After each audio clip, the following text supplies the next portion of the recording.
What's going on, guys? This is your girl Summer Lee, children's book author of I Dream Cheer. So, haven't come to you guys since last week, but a lot of cool things has happened since then. Finally got all of the illustrations back from the illustrator for the book. They look amazing. I can't wait for you guys to see them.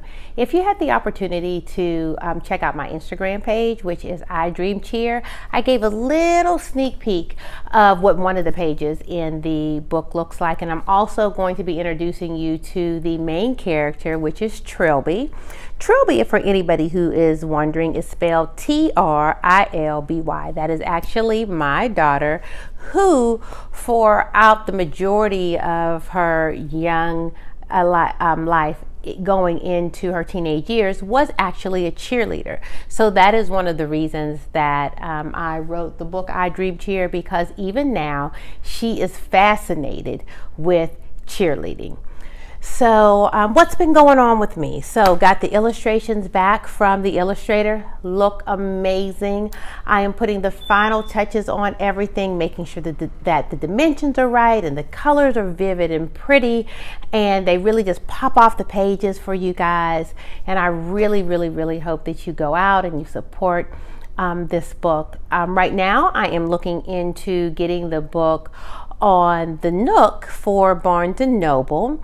I am interested in doing that. So if you do Amazon is for Kindle if it's an ebook, and Nook is for the Barnes & Noble sites and the brand. So I'm really I'm going to make sure that I get that over there, so people who are Nook fans or Kindle fans will be able to get the book, and then we will start moving on into seeing if we can get the book on iBooks as well, for our readers who are iPhone fanatics like myself. So with that being said, I just want to let you guys know that it is one of the hardest things. Here, let me sit back. My pillow's falling. One of the hardest things, I think, when you're doing your children's book is the illustrations with the book. There is a description in your mind. So we know what they want. We know what we want the pictures to look like. But then if you're not an artist, like I am not an artist, I can't even draw a stick man.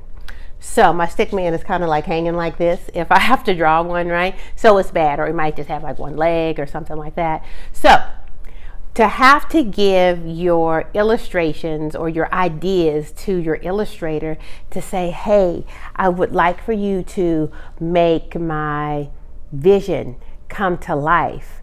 It's very hard, because you're thinking one thing, they send it back, and you're like, maybe that's just not right. Can you change a little bit right here? Can you tweak it a little bit right here? So one of the examples that I'll give you is that I had asked my illustrator to draw a group of little girls for me.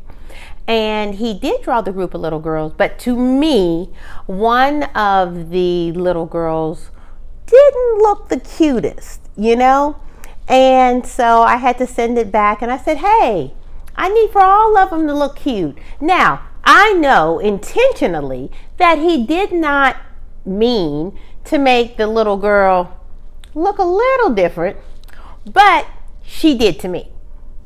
So have to take it back. Or just little nuances about like the color of pajamas, or what you want the bedrooms to look like, or what do you want the background and just the background of your pictures to look like. Those are things that, unless you're an artist or you have a really good relationship like I do, and my illustrator understands how crazy I am. I'm almost OCD, but I'm not going to say that out loud. So shh, don't tell anybody.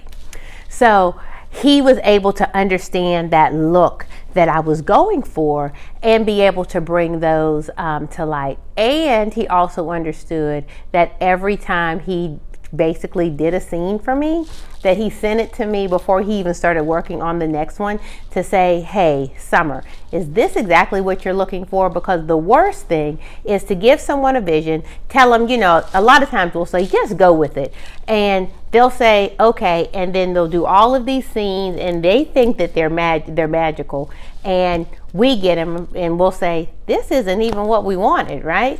So anytime he did the work for me, he would send me just a scene and just let me know, what I wanted.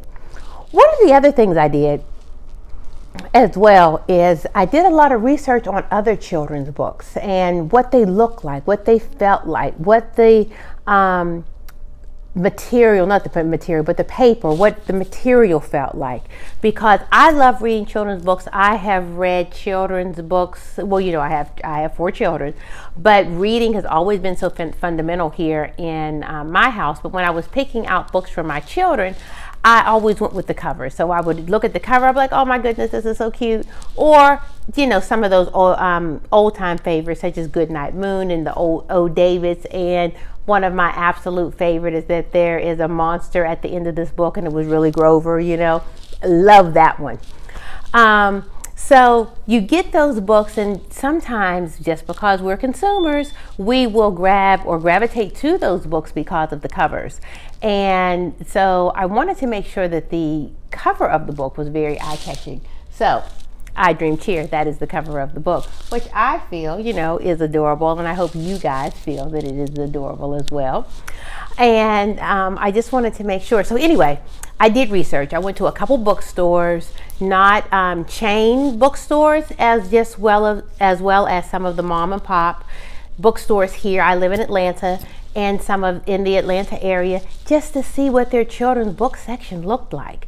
And it was really beneficial for me because I was able to decide, do I want a softback book? Do I want a hardback book?